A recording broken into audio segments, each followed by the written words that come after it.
Live. Thank you, everybody. This is Senate Institutions. We are dealing with H 741, which is an act relating to criminal record checks on contractors working in state-owned or leased facilities.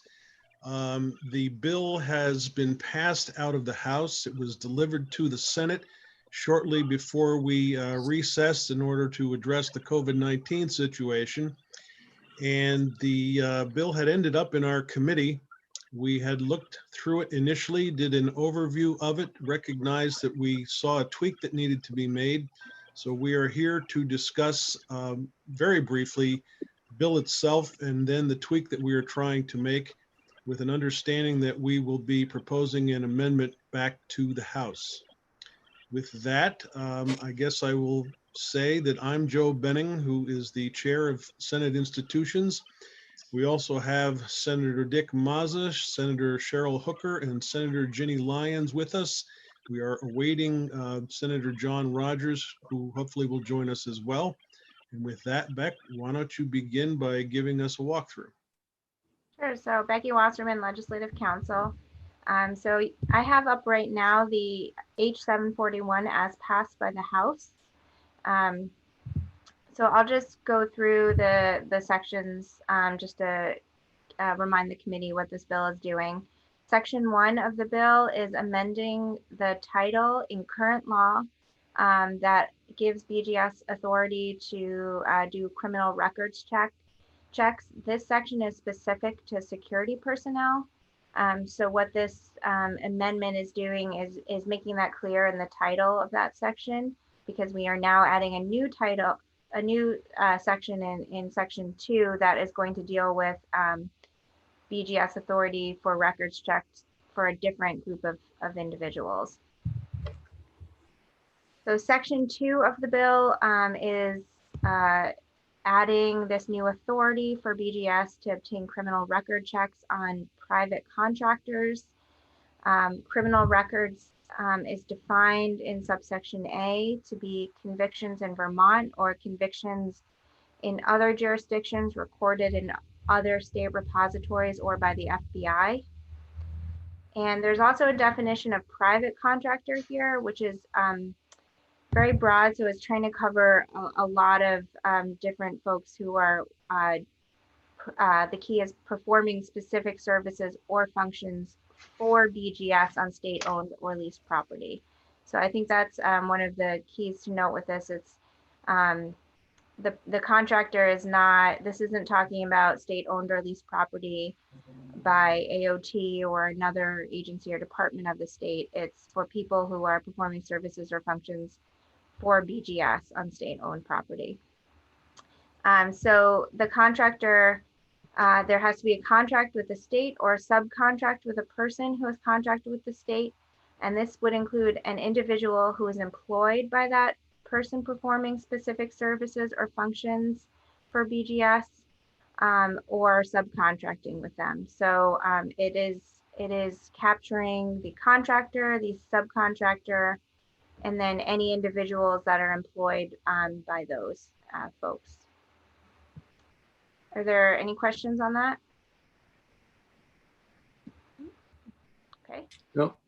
So subsection B of the bill, just quickly, this gives BGS the authority to obtain from the Vermont Crime Information Center Vermont criminal record, out-of-state record, or record from the FBI for any person who is or will be working in a private contractor position and any applicant for a private contractor position. So this allows for the scenario of a contractor who is both for BGS to obtain these records on a contractor who is applying to work for the state, or who is already working for the state, and then there's a recheck of those records. It is also allowing for a situation of if a contractor is currently working for the state and they have new employees that begin to work for them, BGS would have the authority to do a record check on those new employees while the contract, over the course of the contract, if employees are going in and out of that position.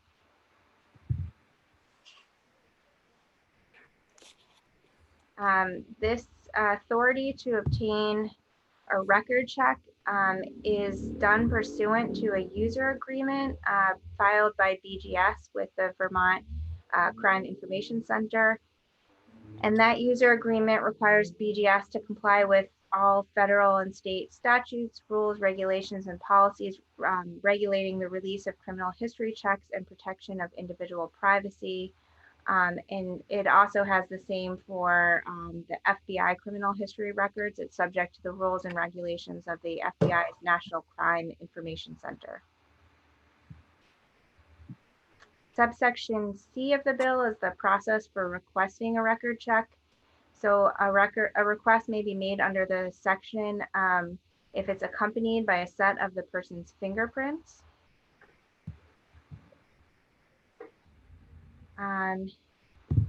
Subsection D on the top of page 3.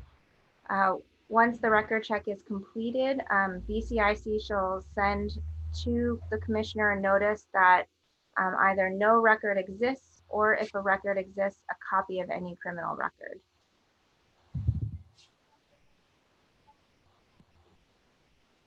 And then once the commissioner gets this information in subsection E, the commissioner is able to inform the contractor in writing of the approved level of access that's granted to the contractor, but shall not reveal the content of the record to the contractor. And this subsection E is one of the places where your committee has proposed a change. So I'll go over that when I bring up the amendment. Yep. Subsection F provides that certain information is sent to a person who's getting their record obtained that notifies them of their rights. They need to be notified of their rights, a description of the policy regarding maintenance and destruction of the records, and the person's right to request that the notice of no record or record be maintained for purposes of complying with future record checks. Subsection G allows for an appeals process, so the person who is subject to the criminal record check may challenge the accuracy of the record by appealing to the Vermont Crime Information Center pursuant to rules that are adopted by the Commissioner of Public Safety, and those rules are already in place. Subsection H, the criminal records and criminal record information that's obtained are confidential unless under state or federal law or regulation, the record or information may be disclosed to specific persons. And this is also the other subsection where your committee is proposing a change in the amendment.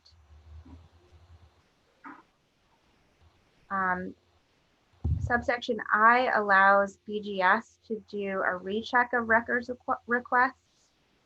So if they have a contractor who is continuing to work for them for a period of time and they want to do a recheck of records, they can request a name and date of birth or fingerprint supported recheck of the criminal record for any person who is working in a contractor position every 3 years or as otherwise required by law. And then in subsection J, the commissioner is required to maintain the record or information pursuant to the user agreements for maintenance of records. And the Vermont Crime Information Center indicated that the standard period for maintaining these records is 3 years because that aligns with the audit period. And then at the time of the end of this required period, the commissioner is required to destroy the information in accordance with the user agreement. And then the effective date on this is July 1st. Becky, let me pause here and ask Eric, the effective date of July 1st, is that going to meet your needs right now? I think that's fine. We're still going to need some process on our side to actually develop the system for managing these records. So it's not something we're going to switch on overnight. We're just looking down the road a piece as things get more and more interesting. It'll be, yes, we're good. I keep Okay, agreeing. well, the Senate is looking to do things right off the bat that are necessary for COVID-19 related issues. And my understanding was that this would enable you to get people into the pipeline to backfill places where you are short right now, working on that particular issue. Was I wrong in that assumption? I almost want to turn to Margie for that. How rapidly we get a process up and running for moving the background checks is another question. Moving up the effective date may help in that, but I think even with the effective date being where it is, we'll be able to start developing our process. And I think, you know, as we start reopening buildings and things like that, you know, it could prove helpful as we're shuffling people around, but we just don't know what's next exactly. But Well, if we had the effective date effective upon passage, is that harmful to you in any way? I don't think so. I don't think so. Marjorie, And Yeah, I don't think it's harmful if we added that. I think the bigger challenge right now with the COVID-19 is that to maintain social distancing, we're probably not going to get applicant fingerprinting done by law enforcement because they're literally going to be touching one another for an applicant. So unless it's an extreme emergency, I don't think we're going to see the volume of these right now. Putting it upon passage wouldn't hurt anything though. The reason I did bring this up with you initially was because I heard conversations amongst people in the operations center about what are we going to do about the background checks for these people? Have we made it, you know, so like there are decisions being made about doing background checks and where people are going to be deployed. And so, you know, I think in the, maybe not in the next couple of weeks, but in the next, you know, 3 to 6 months, we're going to be needing to accelerate processes like this any way we can. So this seemed to remove an obstacle. If we could clear one person to work in a variety of facilities, it'll be a lot easier to move assets around as we're adapting. I just want to make sure if I suggest to Becky that we put in a change to this, that it's not going to harm you in any way. I don't think it will harm us. Okay. Since I'm envisioning selling this on the floor as legislation that can better assist the state to move forward at a time when we're facing this pandemic, I think that makes more sense to me than having it taking effect on July 1st. And I don't know if any of the other committee members have any disagreement with that philosophy, but please do let me know. No, sounds good to me. Joe, I agree that it should take place on passage if indeed the reason for it is to help BGS in this time, you know, the time of crisis. I guess I'm a little confused as to what the overall intent of the bill was and when it was initiated. I mean, it came to us the last day we were in the State House, but how long had this been in the works, and had this been in anticipation of this? No, not to my recollection. This bill has been worked on by the other body for months before we ever got the governor's declaration. But as I understood it from Eric specifically, that when we were talking about where this bill was going to end up, that it would be something that could be beneficial to BGS trying to go forward dealing with COVID-19. And that was why I brought it up for discussion today. So if this will in any way, shape, or form enable BGS to move forward dealing with COVID-19 related issues, I'd like to get it to take effect upon passage as opposed to wait for a period of time down the road, as long as that does not hurt them in any way, shape, or form. So that's what my preference is. And I don't know if any of the other senators have any other thoughts on it. Joe Dick Mazza. Yep. I'll go after that. I think we can't take up legislation that doesn't have some ties with COVID-19. Is that correct? So we have to tie it in because we're not allowed to put any other legislation through at this time. Right. And that's why I brought this up, because it was Okay. my understanding that it was COVID-19 related if they could get people into the pipeline to work quicker. Okay. So, and the other thing is, I agree with what you've said. The other thing is that there are going to be plenty of people out there looking for jobs right now because they're unemployed, and that might be attractive to work for the state, for BGS through contractors. And we want to make sure that the people who are being hired don't have a background that would be a problem. So I Right. think in that sense, it does very much for me relate to COVID-19. Okay. Becky, I'm going to ask you to move as quick as you can to our tweaks. And keep in mind that we're down to about 15 minutes or so before we have to get off this call. And I've got a couple of other witnesses that would like to speak.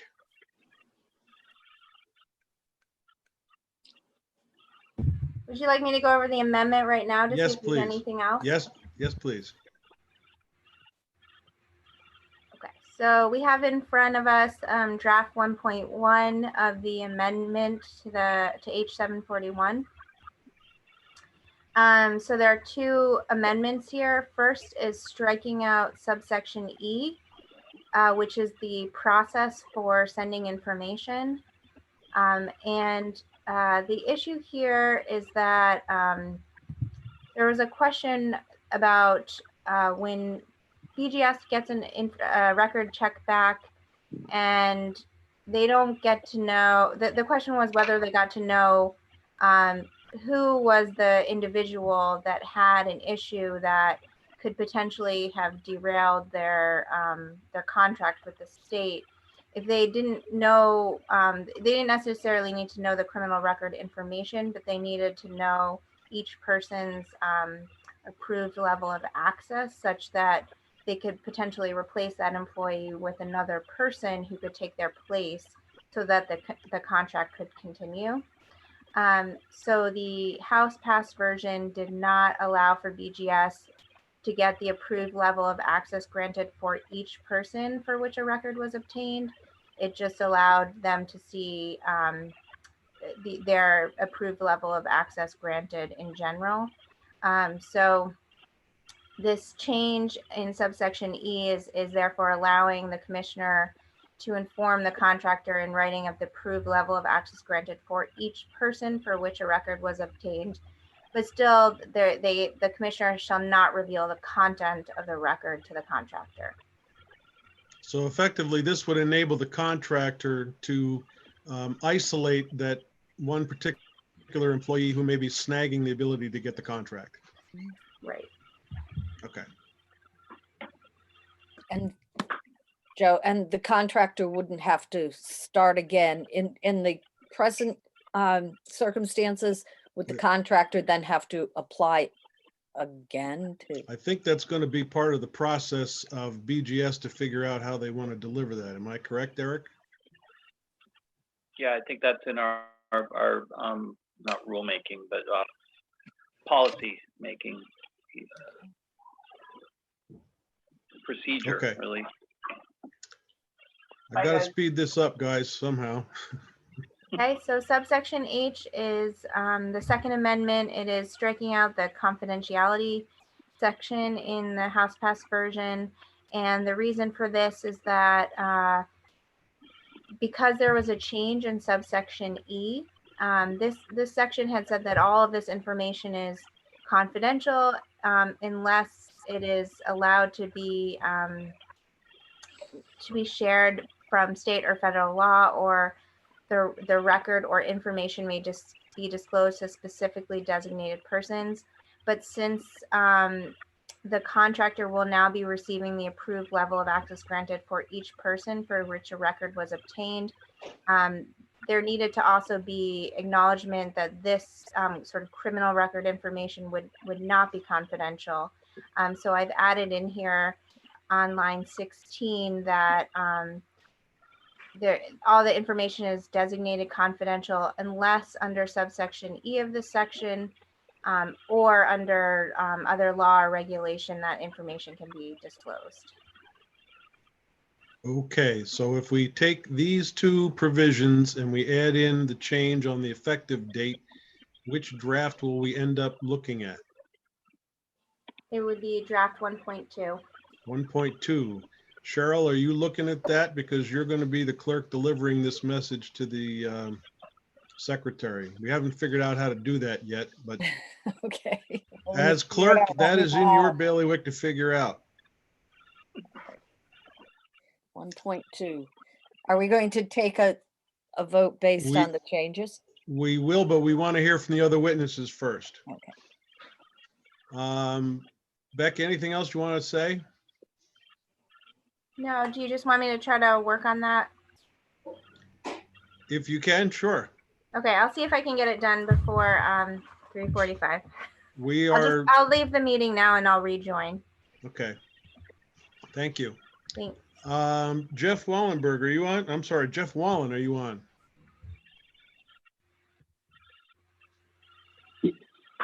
Yes, sir.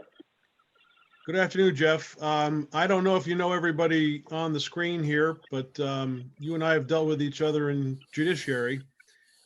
I understand that the House had you in for testimony on this bill at some point, and I guess I'd like to ask you the first question. Is there anything about the underlying bill that you had a problem with? No, sir. There was nothing about the underlying bill that we had any concerns about. Our participation was primarily to provide any subject matter expertise or to clarify where there are federal restrictions. For example, the inability to share the actual criminal history record with the contractor comes from a federal regulation. So we can provide the contractor a determination, a yes or no, or what level of access, but we can't share that record with the contractor per federal regulation. So that was my primary role, sir, was simply to provide context or any additional information on how the federal rules and regulations interact. Okay, and have you now had the opportunity to see the changes that we are proposing? I have, yes, sir. Is there anything about the changes that we are proposing that raises a red flag for you? No, sir. Okay, anything else you'd like to tell us? The only additional thing I would add is that once this, I think it's relevant to the earlier conversation, once the statute is passed, we then have to forward to the Department of Justice, Office of General Counsel for review. So the sooner it's passed through and the sooner it takes effect, the quicker we can get the federal approval lined up to start fingerprinting these folks. So expediency would certainly help, I believe, with the discussions earlier. That's very helpful. Any committee members have any questions for Mr. Wallen? If not, thank you, Jeff. Let's see, Matt, I guess that brings us to you. Hello, can you hear me? Yes, we can.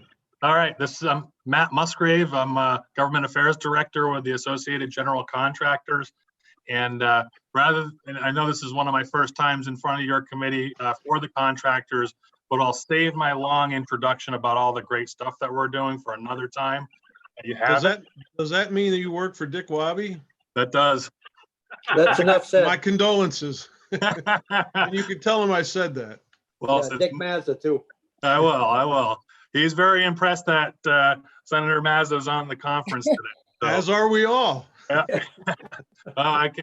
If I said it wasn't a treat working with Mr. Wabi every day, I'd be lying. So very happy to be have him to work with. So yeah. Anyway, again, we'll talk more about AGC at another time, but just to get to the bill. Looking at this, we went and testified over at House institutions as well. generally been supportive of it. We appreciate how Building and General Service brought us into the process early to start talking about this, how it would work out and roll out. We did have some concerns at first, related to vicarious liability for subcontractors, employees, but the ability to isolate out individual employees and not lose the whole job if someone does make a mistake while you're on the project, we found that to be acceptable. We were very happy that there was a very detailed list that exists of particular misdemeanors and or felonies that were out there. So there's clarification as to what we have to pay attention to. And we're also comfortable with the self-reporting requirement element of this, that if someone does step in the mud, and people do from time to time, that generally we understand and are going to work the best that we can in our organizations to keep that flow of information coming forward. So am I safe in assuming that when the bill came out of the House, you were okay with it? Yeah, we were satisfied with the bill. I think your clarifying language on the amendment is well taken as well. Okay, very good. Committee members, anybody have any questions? Okay, Matt, thank you very much. Thanks for having us involved. Ron, I can't see anybody else on my screen unless Marjorie wants to say something, or Eric. And I don't know if there's anybody out there that's on the phone. No one's on the phone. You have everyone that's there. Okay. Marjorie, Eric? I think that we've covered everything unless you have questions or need further details from us. I have nothing further to offer. Okay, Eric, anything? I guess now we're vamping until Becky comes back on, right? I mean, I think your amendment improved the bill, and I really appreciate you taking this up. Oh, look who's rejoined us. Hi, Becky. Hi. So I did send, I do have a new draft. I did send it to editing and asked if they could edit it in the next 10 minutes, but I can always just show you what I have right now, and you can sort of vote on the edited version if they're not able to get back to us right away. That's fine. I'm assuming the only change you're making is the date of passage. Right. So let me just bring it up quickly.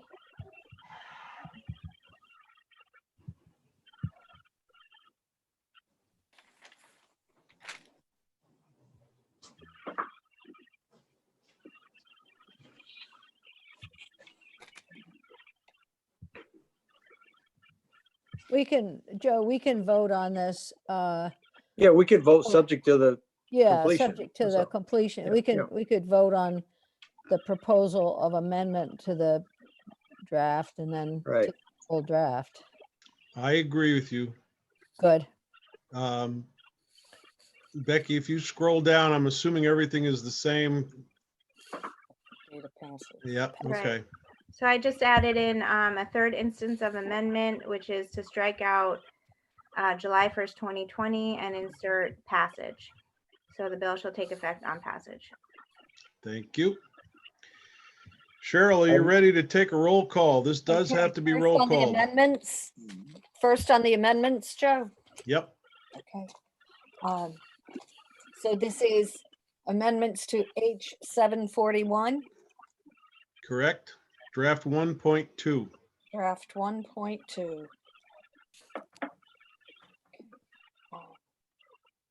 Senator Lyons, Yes. Senator Mazza, Yes, Hooker, yes. Senator Benning, Yes. and Senator Rogers is absent. Okay.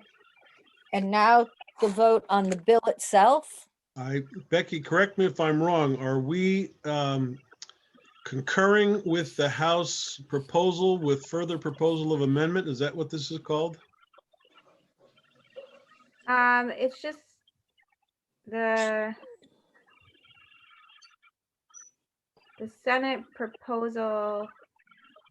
No, I think that's if they amended it and then you further amend. Sorry. Let me try to We think. concur with further proposal of amendment? Yes, concur with further proposal of amendment. Okay, You got Okay. that, Cheryl? got it. Enough of this. H 741 as amended, concurring with the House with further proposal of amendment. We concur with the House with With further further proposal of vote. amendment. Okay, all right, got it. Okay, Senator roll call, Lyon. please. Yes. Senator Mazza, Yes. Senator Hooker, yes. Senator Benning, Yes. and Senator Rogers is absent. Okay. 401. Cheryl, it's your responsibility now, Find unfortunately. out how to file this. Find and out get how it to file it. you, And you are the reporter, Senator Benning? Sure, I'll report it. Well, in that You case, also you're have to- supposed to be taking this up to the secretary. I'm just kidding. I'll figure Well, out how to do this. I'm the chair, you're the clerk. I get to There give you go, direction. there go. I got it. Keon, Okay, Cheryl, you might want to find out how I'm supposed to sign it as well, which may have to wait until we get to the floor on on Wednesday. Wednesday. Yeah, and by the okay. way, committee, this may be one of the first bills that's passed through the Senate electronically. Just so you know, you're part of history here. Good work. Are you going to get your picture somewhere or what? Yeah, with my mask covering me. Okay. I'm enjoying the All ride.